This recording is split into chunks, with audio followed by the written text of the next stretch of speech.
Morning, teammates. This is Jill Ashburner with the Live Well team. Thank you for joining me today for a special edition of our Thrive in 5 series.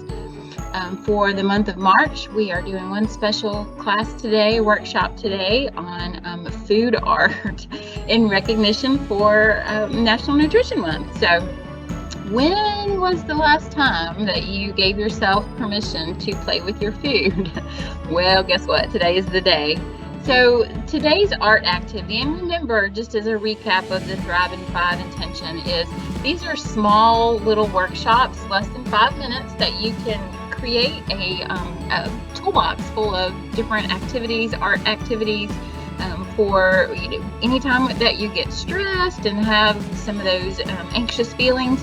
You have all these resources in your toolbox that you can go to ease the stress a little bit and make things a little more fun and a little calmer, and so it's really important to fill your toolbox full of just a variety of activities, and that's what we try to provide to you in our Thrive in 5 series. So you can always check out the recorded sessions on our Streams channel. So today we are going to look at food art.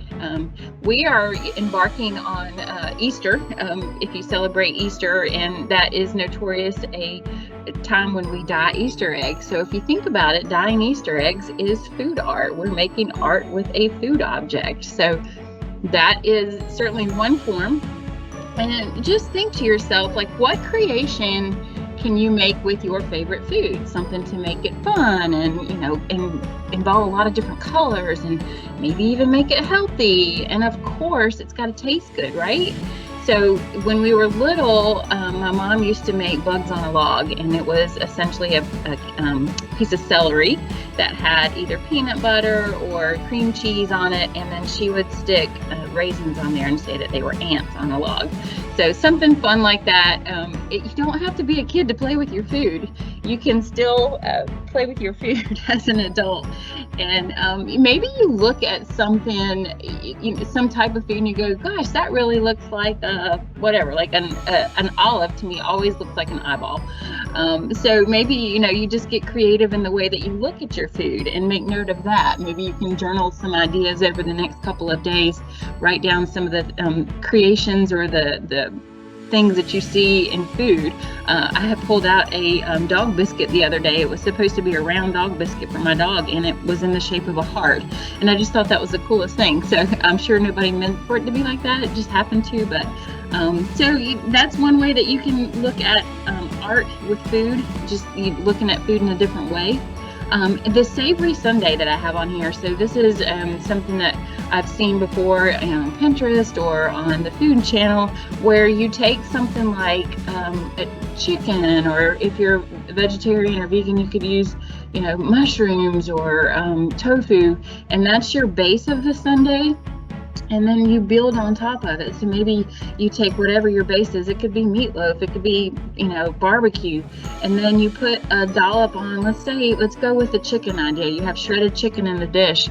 And then you put a dollop of mashed potatoes on it. And that's what would be like your ice cream. And then on top of that, instead of hot fudge or caramel like you would put on a traditional sundae, you put gravy. Okay, so maybe that wasn't the healthiest choice, but you get the idea. You could also do it with shredded jackfruit. If you're vegetarian, you could use jackfruit with barbecue sauce on the base, and then use a coleslaw as your dollop of what would be ice cream, and then put pickles and stuff around it, and you just get really creative with it. Another really fun food to play with, because it's so pliable and you can use it so many different ways, are marshmallows. So what can you create out of marshmallows? I mean, of course, you've got the standard snowman type of things that you could do with the marshmallows, but what else can you create? Another idea for food art is to maybe draw or print off a picture of your favorite food. Let's say it's a piece of pizza, and inside that blank pizza, you write all the reasons that you love it. Is it because of the taste, the texture? Does it bring back a nostalgia? Do you remember getting it from a certain place? So tap into some of your senses and to some of your memories of why that's your favorite food. Is it the crunch? You just like the way it crunches? Is it just because it's easy and portable? If it's an apple, is it just because, or a peach maybe, because you can only get it at one time of the year when it's really, really good and juicy. So that's another idea for you to consider for food art.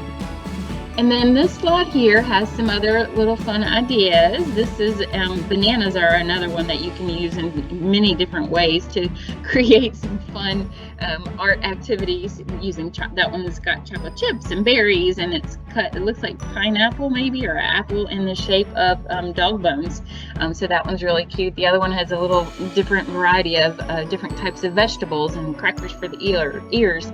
I love these little tiny waffles that you can make them yourself, or you can buy them in a package, the really small ones, and they've made emojis out of those. So be creative, have fun, don't take life so seriously. This is a chance this is your permission today to play with your food, to have fun, to reduce stress in what is a very stressful world that we live in.